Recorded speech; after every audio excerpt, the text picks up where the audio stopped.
Hello mga ka-Faith Talks! Ano nga ba ang Biblia? Ito'y lumang aklat lang ba o salita mismo ng Diyos na dapat nating pahalagahan? Alam nyo ba ang salitang Biblia ay mula sa salitang Griego na Biblia? Ibig sabihin, mga aklat. Ang mga librong ito ay isinulat sa halos na 40 katao sa loob ng 1,500 years. Mula sa iba't ibang lahi, trabaho at panahon. Pero ang tanong, paano nagkakaisa ang mensahe? Dahil iisa lang ang author, ang Diyos. Ang Biblia ay may 66 na aklat, 39 sa Lumang Tipan, 27 sa Bagong Tipan. Ang Lumang Tipan, ibinubuo ito ng pangako ng Mesaya or tagapagligtas. Ang Bagong Tipan, ito'y katuparan ng Mesiyas na ating Panginoong Jesus.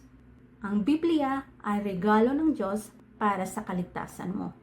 Anong verse sa Biblia ang pinakapaborito mo? Share mo naman sa comments.